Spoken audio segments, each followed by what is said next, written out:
세상과는 다른 길로 나를 보려가며 나아갑니다. 우리가 그 길을 걸어가야 하는 이유는 영원 무궁하신 우리의 창조자가 그 길을 예비하셨고 십자가를 통해 그 사랑을 열어주셨고 말씀을 통해 가르쳐주신 길이기에 그런 줄 믿습니다. 이 시간 기도할 때 우리의 걸음이 아름다운 하나님의 세계를 향해 내려갈 수 있도록 온전히 나를 버리며 아버지 앞에 나아갈 수 있도록 우리 함께 준비를 부탁드립니다.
감사합니다. 저희가 살아가다 보면 고난이 있을 때가 많은데요. 그런 고난 속에서도 저희가 하나님을 놓치지 않을 수 있게 해주시고 그런 고난들을 통해서 저희의 신앙생활이 더 성장하게 해주세요. 오늘 예배에 나오지 못한 사람들도 주님께서 다시 예배에 나올 수 있게 해주세요. 예수 그리스도의 이름으로 기도드렸습니다. 아멘.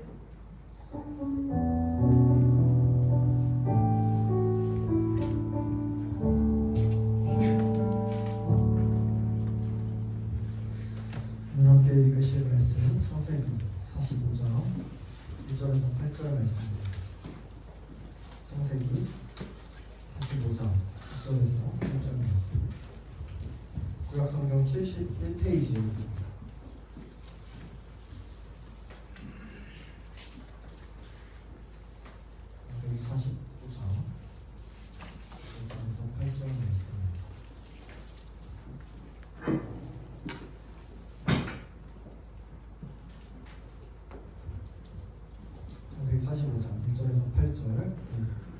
교독하면서 읽고 마지막 구절은 함께 읽겠습니다. 요셉이 시종하는 자들 앞에서 그 정을 억제하지 못하여 소리질러 모든 사람을 자기에게서 물러가라 하고 그 형제들에게 자기를 알리니 그때 그와 함께한 다른 사람이 없었더라.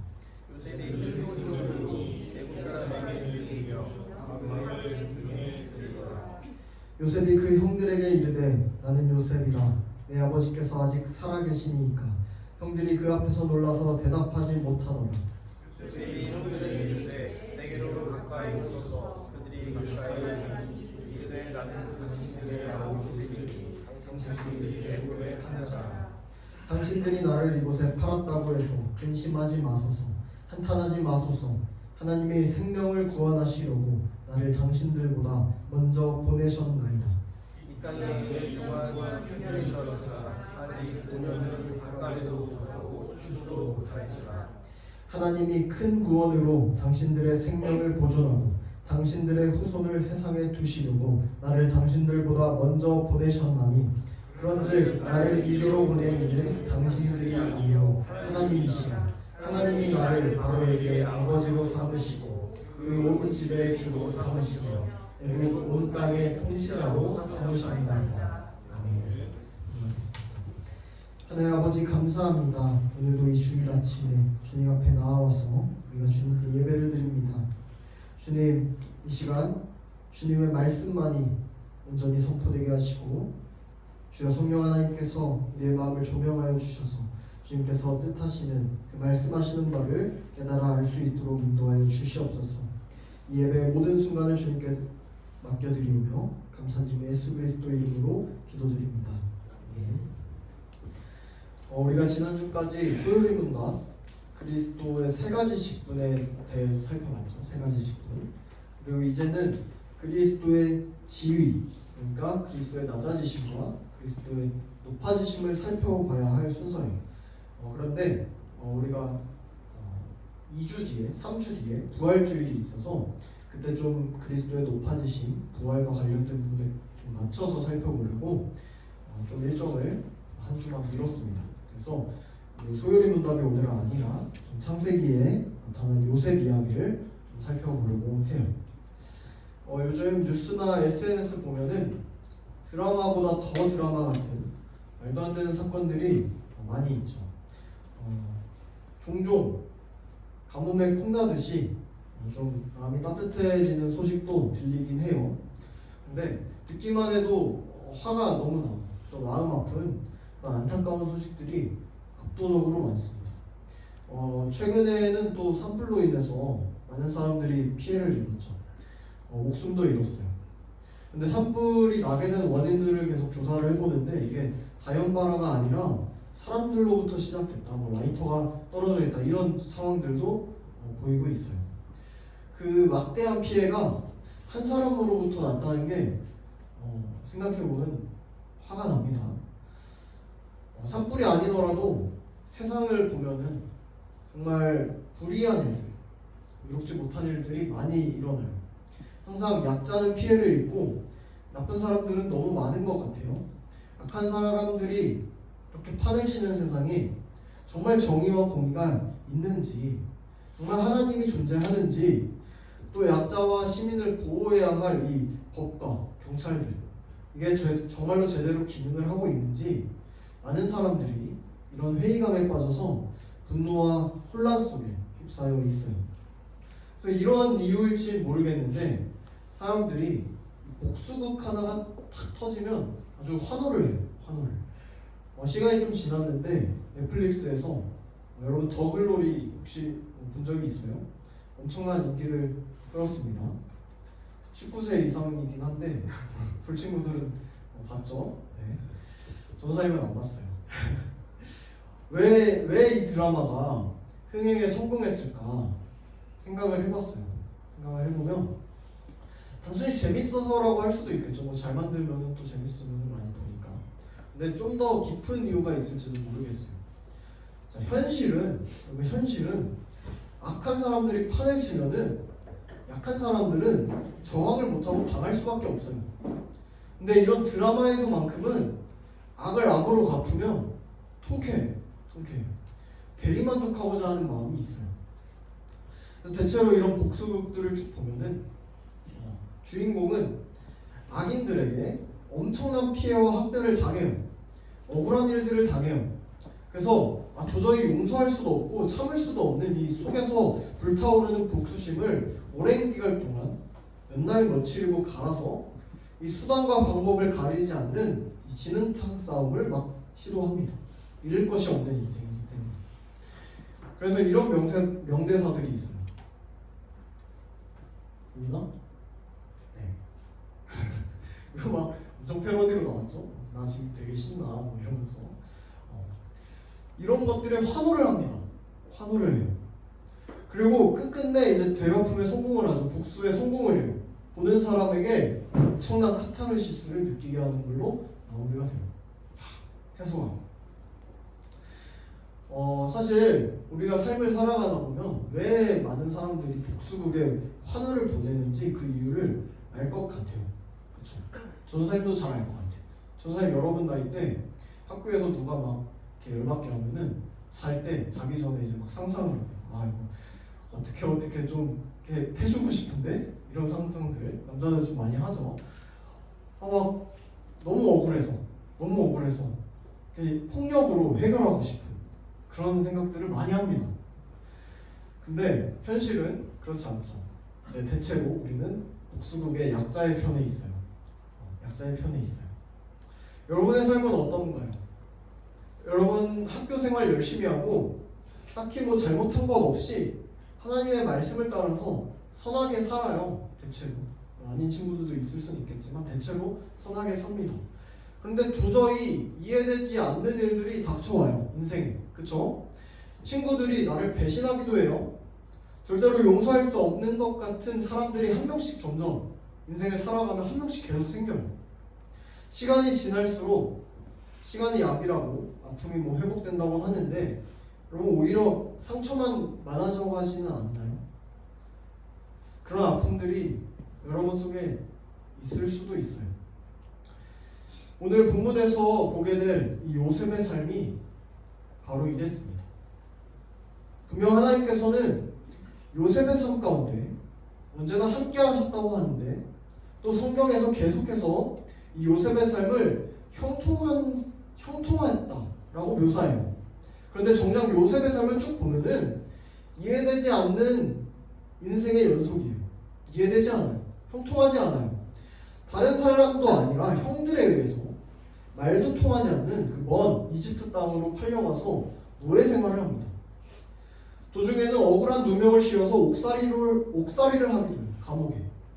상처투성이 인생을 살아온 사람이 바로 요셉이었어요.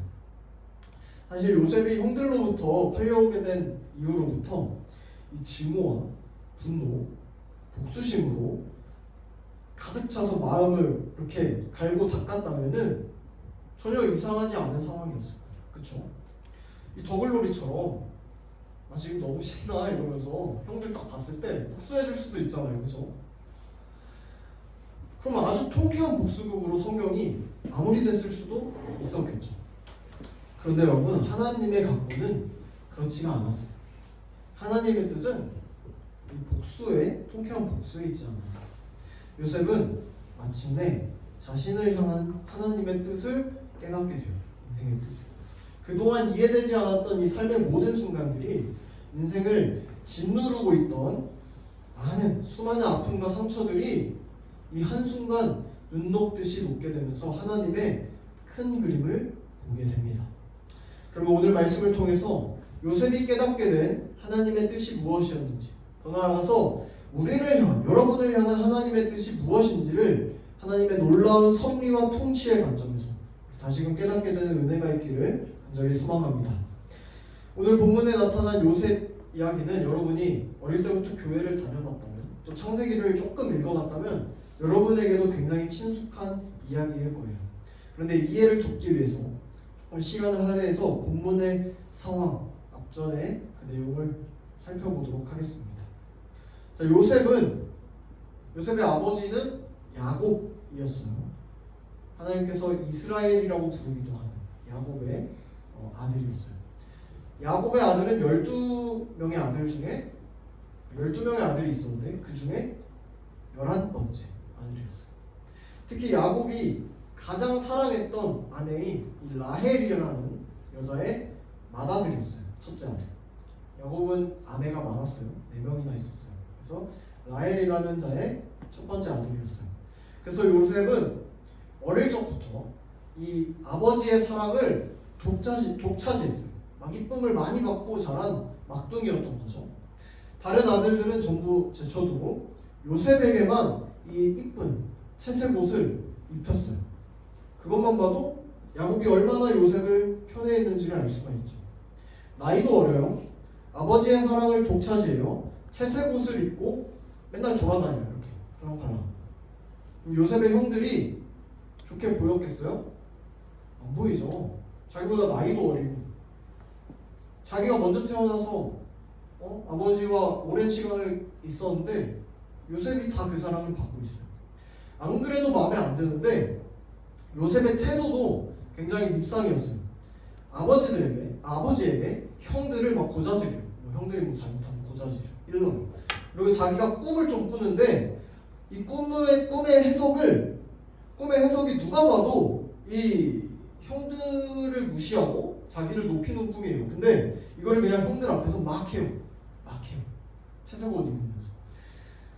이게 아무리 하나님께서 보여주신 꿈이라고 해도 내용이 누가 봐도 형들을 깔보는 형들이 이렇게 아래에 있는 듯한 이 꿈이라면은 눈치가 있으면 조용히 그냥 자기만 알고 있겠죠. 아버지한테만 얘기를 하고 당연히 형들 눈에는 얘가 아버지 믿고 까부는 걸로 보였어요.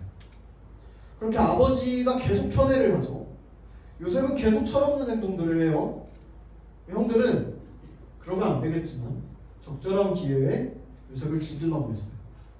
근데 하나님의 도우심으로 요셉을 다행히 죽이지는 않고 노예로 팔아넘기긴 합니다. 르우벤과 유다라는 이 형들이 죽이지는 말자. 팔자. 그렇게 해서 어떻게 해서 팔려갑니다. 요셉은 어린 나이에 미디안 사람들에게 팔렸어요. 이방인들에게. 이어서 이 고대 이집트에는 왕이 파라오였죠. 이 파라오의 신하인 그 신위 대장 보디발이라는 사람의 집으로 넘겨져요. 이런 요셉의 낯선 이집트 생활 가운데 하나님께서 그와 함께 하시고 보디발의 집에 총무까지 오르게 돼요. 실세. 이후에 요셉은 보디발의 아내 사모님이죠. 음모로 인해서 감옥에 갇히게 돼요. 유혹을 했는데 안 받아주니까 얘가 나를 이렇게 덮치려고 했다 이러면서 이렇게 감옥에 보내버립니다. 근데 그곳에서 꿈을 해몽해서 하나님의 사람이다 인정을 받아서 결국에 이집트라는 큰 나라의 총리가 돼요. 아까는 보디발 친위대장의 총무였는데 이제는 이집트의 총리가 돼요. 이때는 온 땅에 기근이 시작될 때였어요. 가뭄. 그래서 각지에서 이 이집트라는 큰 나라로 곡식을 얻기 위해 찾아왔어요.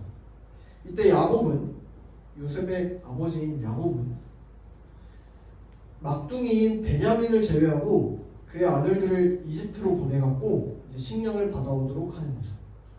이집트에 가서 먹을 것 좀 가져가요. 이렇게 한 거죠. 누구를 만났을까요? 형들이 요셉을 만났어요. 요셉은 형들을 한눈에 알아봐요. 10명이 이렇게 있는데 나이가 들어도 10명이 이렇게 오면 한눈에 알아봤죠. 근데 형들은 요셉을 못 알아봤습니다. 설마 이집트의 총리가 우리가 팔아넘겼던 그 동생일까? 당연히 못 알아봤죠. 요셉은 그래서 여러 차례 형들을 시험을 해요. 요셉은 시므온이라는 형을 결박하고 감옥에 가둬놓고 나머지 형들을 그 아버지 있는 가나안으로 다시 보내서 막둥이 베냐민 데려와라 이렇게 해요. 또 말도 없이 이 막둥이 베냐민 짐 속에 돈자루를 넣어갖고 혼란에 빠뜨려요. 요셉의 아버지 야곱은 요셉이 죽었다는 트라우마로 인해서 요셉의 막내 아들인 야곱의 막내 아들인 베냐민을 절대로 안 보내려 하죠. 절대로 안 보내려 해요. 근데 결국에 르우벤이 자기 목숨을 걸고 보내주세요 해가지고 이제 가게 됩니다. 베냐민. 두 번째로 요셉이 베냐민과 함께 온 형제들을 만났어요. 두 번째로 만났어요. 요셉은 그들을 반겨주는 척했는데 이번에는 곡식을 챙겨서 돌아가게 하면서 가방에 은잔을 넣어서 또 시험에 빠뜨려요. 요셉의 의도는 베냐민, 이 막내 동생 베냐민을 향한 이 형제들이 어떻게 반응하냐 이 의리를 보려고 했던 거죠. 시험한 거예요. 그리고 막내 베냐민의 가방에서 은잔이 발견돼요. 은잔이 발견된 베냐민만 요셉의 종이 되고 나머지는 가나안 땅으로 돌아가라 이렇게 하죠. 근데 형제들은 한 번 막내를 잃어서 아버지가 거의 실현 직전에 갔는데 두 번 잃을 수는 없어요. 그래서 옷을 찢고 요셉의 집으로 다 같이 가요. 다 같이. 유다는 베냐민 대신에 나를 인질로 잡아주세요 하고 우리 아버지인 야곱의 상황이 이렇습니다. 베냐민이 야곱에게 우리 아버지에게 어떤 의미입니다 이렇게 설명하면서 제발 선처해 주세요 이렇게 합니다. 아마 형제들은 요셉을 이룬 후에 평생토록 슬퍼했던 이 아버지의 모습을 죄책감을 갖고 수십 년 동안 보았겠죠. 그렇죠? 더구나 막내 동생인 베냐민이 아버지에게 어떤 의미인지도 너무 잘 알고 있었어요. 그래서 자기 목숨을 걸어서까지도 베냐민을 지키고자 했던 거예요. 막내 동생. 자, 여기까지가 전반적인 스토리예요. 여러분들이 어느 정도 알고 있을 겁니다. 그리고 오늘 본문은 이런 형들의 이 변화된 모습에 대한 요셉의 반응으로 시작이 돼요. 계속되는 아버지에 대한 이야기, 그리고 요셉의 떠나간 이후의 상처와 아픔들, 그리고 그로 인한 형들의 변화된 반응들을 보게 된 요셉은 이 감정을 이제 통제를 못하게 된 거예요. 너무 마음이 아파서. 본문 1절 말씀을 보면 요셉은 형제들을 제외하고 그 자리에 있던 모든 사람들에게 나가라고 해요. 형제들만 남게 해요. 요셉이 그 점을 억제하지 못했다고 기록되어 있죠. 사실 요셉은 굉장히 자기 통제가 강한 사람이었어요. 감정을 표현하지 않는 사람이었어요. 근데 이제 요셉은 자기 감정을 통제하기보다 표현하고자 한 거예요. 모든 사람에게 표현하길 원한 게 아니라 자기들 형제들에게만 표현하고 싶었어요. 그렇게 시종되는 자들이 싹 물러가고 이제 요셉과 형제들만 남았죠. 이어서 2절 말씀에서 요셉이 큰 소리로 울기 시작해요. 울었다고 하죠. 이거는 사실 요셉이 형제들을 만난 후에 세 번째로 운 장면이에요. 그런데 이 장면은 좀 특별해요. 창세기 42장 24절과 창세기 43장 31절에서 형제들을 본 요셉은 이미 두 차례나 울음을 터뜨릴 뻔했어요. 근데 울음을 삼켜요. 울면 안 되니까 삼켜요. 감정을 억제해요.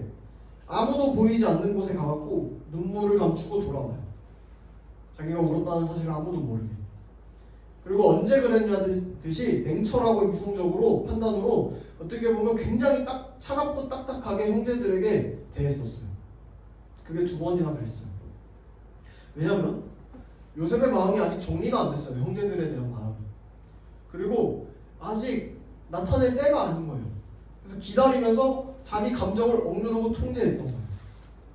이렇게 요셉의 자기 통제가 굉장히 무서울 정도로 뛰어났어요. 그런데 지금은 세 번째는 어때요? 형제들 앞에서 모든 이 억눌렸던 통제가 싹 무너졌어요. 이집트의 종들과 바로의 집에 살고 있는 모든 사람들이 들을 정도로 크게 울고 있어요. 다 밖에서 듣고 있네요. 형제들 입장에서 생각해 볼까요? 아니 웬 이집트의 총리가 우리나라로 현대로 치면 미국 대빵이죠. 대통령까지는 아니더라도 그 아래 이렇게 높은 사람이 자기들 앞에서 대성통곡을 해요. 막 갑자기 울어요. 이게 무슨 일인가? 어안이 벙벙한 거죠. 형제들과 요셉은 대화할 때도 중간에 통역가를 놓고 대화했겠죠. 이집트 말로 했겠죠. 이 이집트의 총리가 갑자기 자기들의 언어인 히브리 말로 이 히브리 말을 할 줄 아는 히브리인일 거는 상상도 못했을 거예요. 더욱이 자기들이 오래전에 팔아넘겼던 이 동생인 요셉이다라고는 꿈에도 생각을 못했겠죠, 그렇죠? 거의 드라마죠. 3절 말씀에서는 이제 요셉이 형들에게 내가 누구인지를 나타내요. 나는 요셉입니다. 나의 아버지께서 정말로 살아계십니까 아직? 이렇게 물어봐요. 모르잖아요 아직. 울면서 이렇게 이야기를 해요. 요셉은 지금까지 형제들의 아버지인 야곱을 부를 때 항상 제3자의 입장에서 너희 아버지라고 얘기했었거든요. 근데 지금 이 순간부터 나의 아버지라고 부르죠. 왜냐면 형들의 아버지가 자기 아버지니까. 아마 이 장면부터 요셉이 이집트 말이 아니라 형들이 사용하는 히브리 말로 이야기하기 시작했을 거예요. 형들은 너무 놀란 나머지 대답을 못하죠. 꿀먹은 벙어리가 됐죠. 상상조차 하지 못했던 일들이 눈앞에 펼쳐지면 아무 말도 할 수 없잖아요. 그런 상황이 지금 이런 상황인 거예요. 드라마보다 더 드라마 같은 이야기가 지금 펼쳐지고 있는 거예요. 이어서 요셉이 형들에게 가까이 오라고 얘기를 해요. 형들은 원래 요셉의 허락 없이는 가까이 못 와요. 이집트의 총리잖아요. 가까이 못 와요. 요셉은 권위 있는 사람이에요. 형들은 그 요셉을 오래전에 시기와 질투심으로 팔아넘겼던, 심지어는 지금 또 약자의 입장으로서 식량을 구하기 위해서 이집트를 방문한 이 갑과 을의 관계예요. 절대로 못 와요. 근데 요셉은 그들이 나오는 걸 허락했어요. 요셉에게 가까이 왔어요. 그리고 요셉이 다시 한번 얘기해요. 나는 당신들의 동생인 요셉입니다. 당신들이 오래전에 이집트로 팔아넘겼던 그 요셉입니다. 요셉이랑 형들 외에는 아무도 이 이야기 몰라요. 형들이 요셉을 팔아넘기고 거짓말 쳤기 때문에, 숨겼기 때문에. 이 사실은 아버지도 모르고 가족들도 모르고 그 누구도 모르는 요셉과 형들만의 비밀이었어요. 자, 이렇게 1절에서 4절에 이르러서 요셉은 자신의 정체를 형제들에게 밝혔어요. 그리고 이 상황은 요셉의 울음으로부터 시작됐어요. 그렇죠? 자, 요셉의 울음이 뭘 의미할까? 한번 생각을 해봅시다. 요셉이 형들을 보고 그토록 큰 소리로 울게 된 이유가 여러분 뭘까요? 그냥 지난 날들이 생각나서 슬퍼서 울었을까요? 형들의 상황이 안타까워서 굶고 있는 게 안타까워서 울었을까요? 지금까지 요셉은 2차례나 울음을 감췄어요. 근데 지금 이 순간만큼은 형제들 앞에서 그냥 내어놓고 터뜨려서 울고 있죠. 요셉의 울음은 단순한 울음이 아니었어요. 이 울음은 어릴 적부터 이 마음 깊숙이 자리 잡고 있던 상처와 또 형들을 원망했던, 계속해서 원망했던 그 마음이 사라지게 되는 용서의 시작이었던 거예요. 그전까지는 용서가 안 됐어요. 울을 수 없었어요. 근데 이제는 용서의 시작이에요. 동시에 어릴 때부터 형들과의 관계 속에서 계속해서 평행선을 달리던, 처음부터 깨어지질 않았던 그 서로를 미워하는, 적대했던 그 관계, 그걸 허무는 시작이었어요. 마지막으로 아픔과 상처를 통해서 변화된 형들의 모습을 바라보는 감격의 눈물이었을 거예요. 사실 요셉은 그동안에 수많은 아픔들을 딛고 이집트 땅에서 높은 지위에 오르게 됐어요. 많은 것들을 누리게 됐어요. 일반적으로 봤으면 굉장히 성공했다, 대성했다 이렇게 얘기할 수도 있죠. 그렇다면 성공하면 자연스럽게 요셉 내면에 있던 상처가 치유됐을까요? 여러분? 요셉의 두 아들의 이름을 보면은 아직 여전히 요셉의 마음속에 이해되지 않고 응어리진 마음이 남아있었을 것이라는 점을 짐작해 볼 수가 있어요. PPT 봅시다. 요셉의 장남 므낫세의 뜻은 뭐냐면 하나님이 나의 온갖 고난과 아버지 집생각을 다 잊어버리게 하셨다 이거예요. 아들 이름을 이렇게 지었는데 둘째 에브라임 뜻도 봅시다. 내가 고생하던 이 땅에서 하나님이 자손을 번성하게 해주셨다. 자, 여러분 이름을 이렇게 지었다는 건 뭐냐면 요셉의 내면이 계속해서 이런 상태였다는 거예요. 계속해서 아버지를 생각했다는 거죠. 계속해서 고생했다는 거죠. 요셉의 내면이 아직 해결되지 않았던 거예요.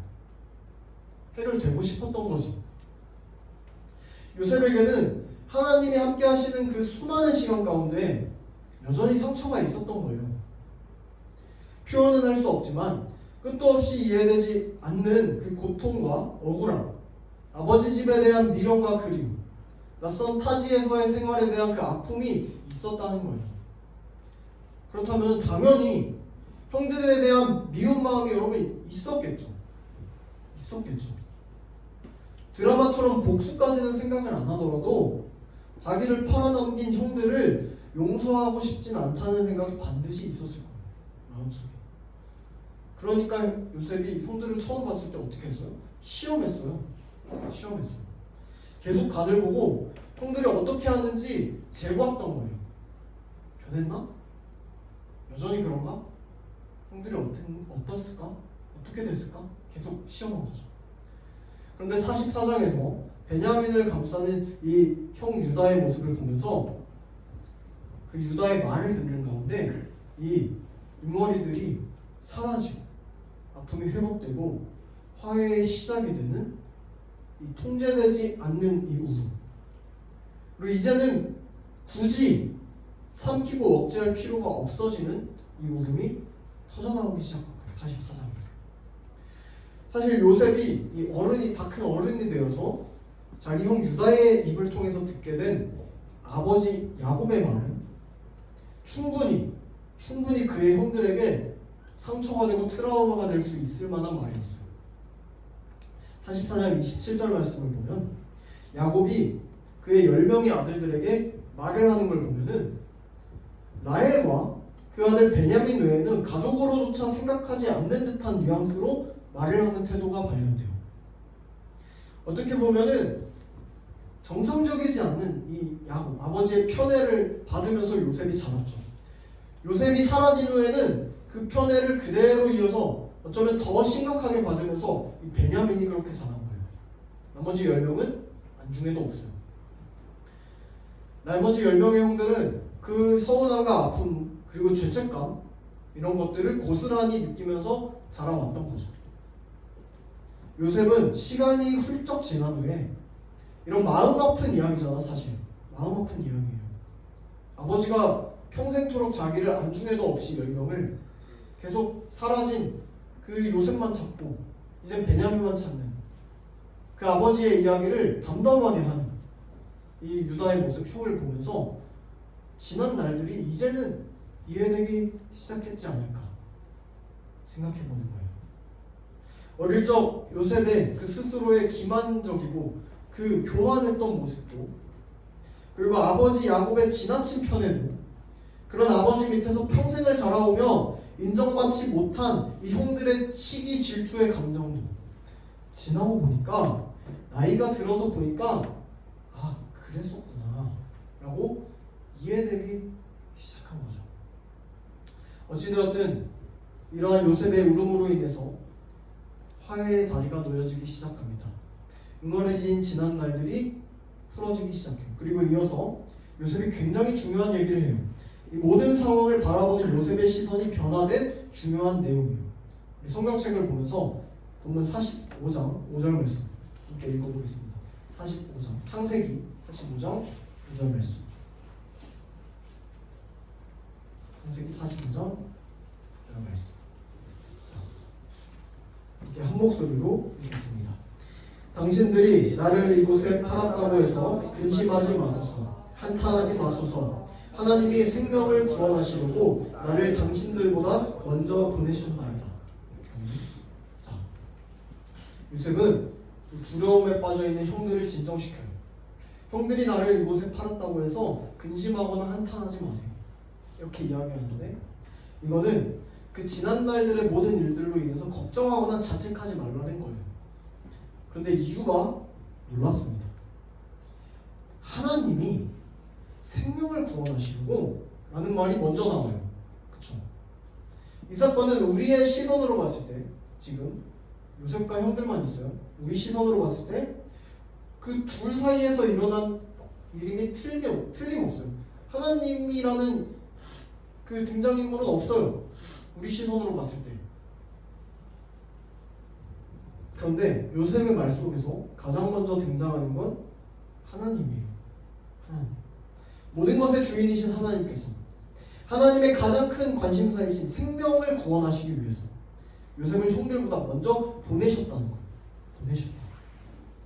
여기서 정말로 중요한 거는 바로 요셉이 자신에게 나타난 일들을 하나님의 주권과 섭리 안에서 해석했다는 거예요. 자신을 하나님으로부터 보냄받은 자로 이해했다는 거예요. 요셉은 오래전부터 꿈꾸는 자로 살아왔어요. 그런데 그럼에도 계속된 아픔과 고통 속에서 여전히 자신의 사명을 발견하지 못하고 있었어요. 애굽에서 높은 자리에까지 올랐지만 아직도 자신을 향한 하나님의 뜻과 계획을 발견하지 못했을 거예요. 왜 하나님은 그러셨을까? 왜 형들은 나를 버렸을까? 왜 계속 이런 생각이 있었을 거예요. 그런데 이 순간 그 모든 답답했던 상황들, 흩어진 퍼즐 조각 같던 그 인생의 파편들이 맞춰지기 시작한 거예요. 바로 하나님의 큰 계획을 바라보기 시작하면서 자신의 삶을 하나님에 의해 보냄받은 것으로 이해하기 시작하면서 이 모든 상황이 이제 이해되기 시작한 거예요.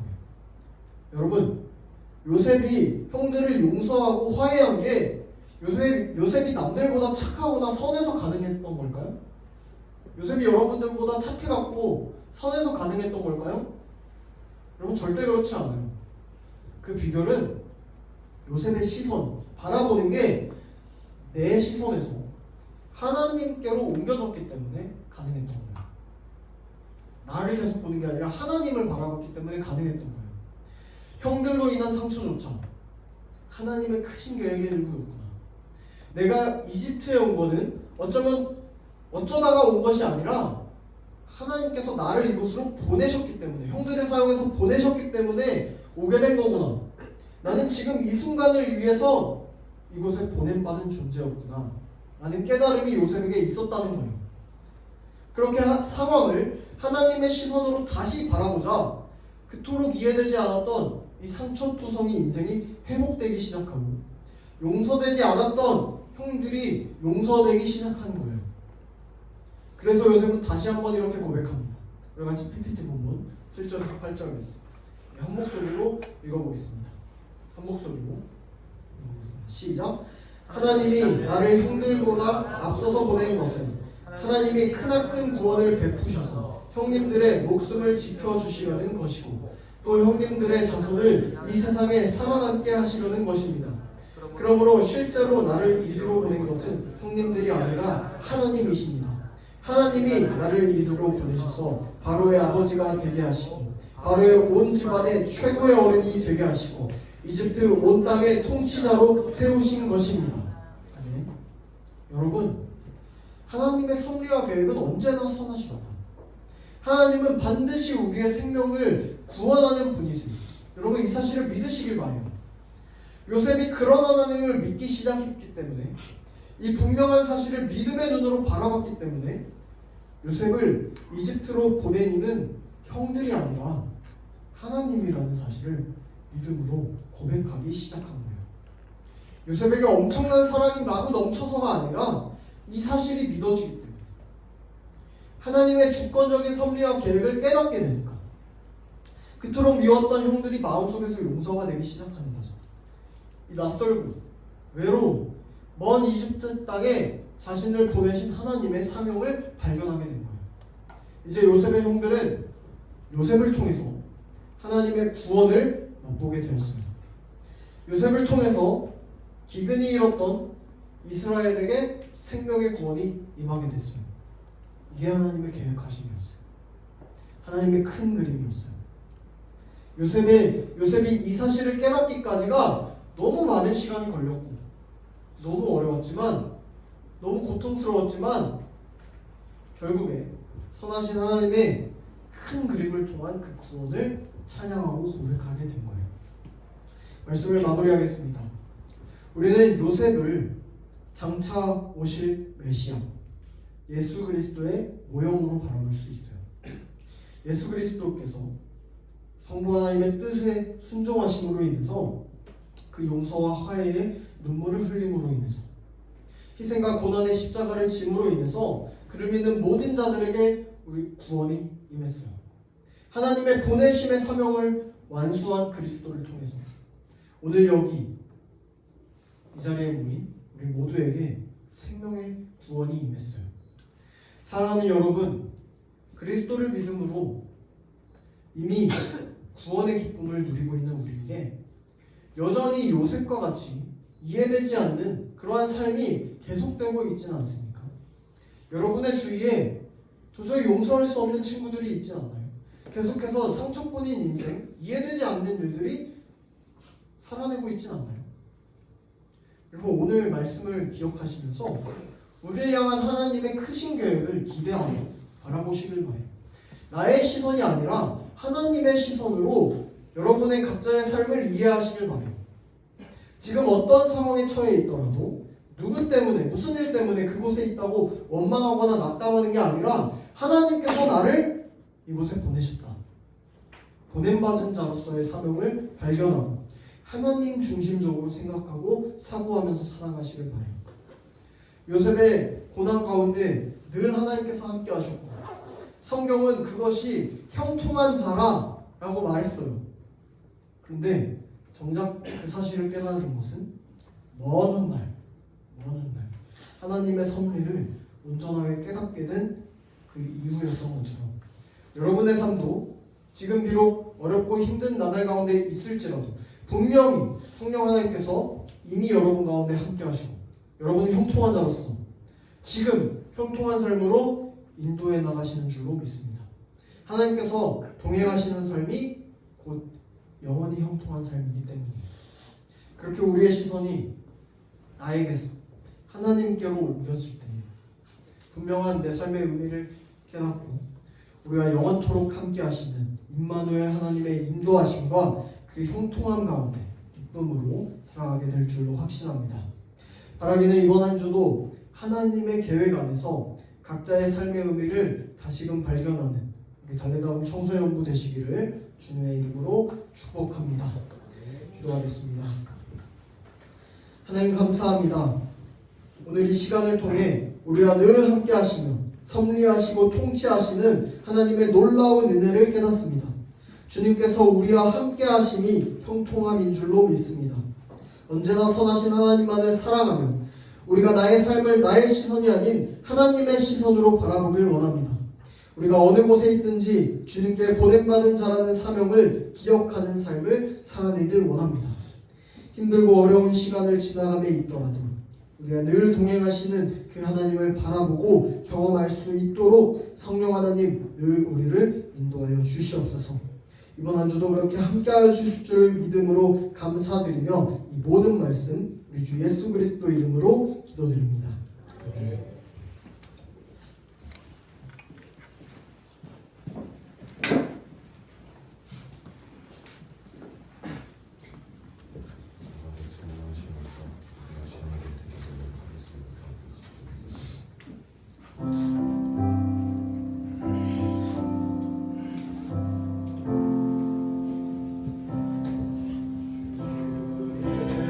예수보다 더 귀한 것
감사합니다. 우리에게 하나님께 예배드리며 살아가는 은혜를 주심에 감사드립니다. 우리의 삶이 힘들더라도 괴롭더라도 하나님 붙들고 살아가는 우리 달리다금 청소년부가 되길 기도합니다. 그 삶 가운데 참 기쁨과 행복을 주시는 하나님을 알아가게 하시고 만나게 하여 주셔서 매일매일의 삶이 감사와 찬양이 넘쳐나게 하여 주옵소서. 오늘도 봉헌하오니 우리의 헌금과 마음을 받아주시옵소서. 예수님의 이름으로 기도합니다. 자리에서 나와주셔서 주기도 하시면서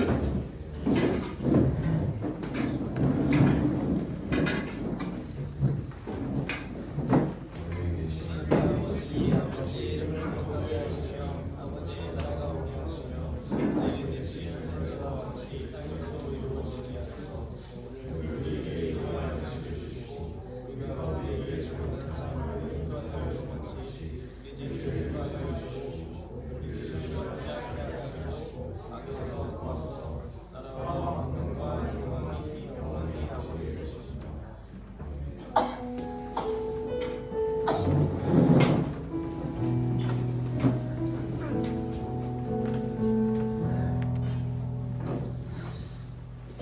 네, 광고 드리도록 하겠습니다. 자, 우리 26문 방송한 친구 있습니까? 26문 오늘 없습니까? 네, 오늘 넘어갈게요. 다음 주에도 26문 방송을 하도록 하겠습니다. 우리 저기 화이트보드 좀 앞으로 좀 해주시고요. 우리 일본 비전 트립 신청이 마감이 됐어요. 우리 청소년부에서는 7명 신청을 했고요. 가정통신문이 오늘 나갑니다. 가정통신문 나가니까 우리 여러분 꼭 들고 부모님께 전달해서 부모님께서 꼭 읽을 수 있도록 전달을 해주시길 바랍니다. 네. 그러니까 우리 지난주에 코이노니 학업을 했죠. 코이노니 학업을 했어요. 우리 우승자는 둘 다 초등부 친구들이 받아갔는데 마리오 카트랑 피파 둘 다 초등부가 이겼는데 우리 2등한 친구가 있어요. 마리오 카트 승준이. 우리 1등 자 잠깐 앞으로 나오세요. 우리 1등 그 상금이 우리 다임 목사님께서 후원해 주셔서 10만 원이었는데 우리 1등 친구가 우리 하준이가 2등에게 상금을 나눔했습니다. 그래서 우리 2등도 상금을 절반을 나눠드리겠습니다. 자, 우리 승준이 축하합니다. 네, 축하합니다. 자, 네, 감사합니다. 들어가주세요. 우리 내년에도 있습니다, 여러분. 내년에도 상금이 있을지 트로피가 있을지 모르겠지만 하여튼 있습니다. 여러분 꼭 참여하셔서 초등부 친구들은 이겨야죠 게임인데 아무튼 내년에 기회를 해주시길 바랍니다. 자, 우리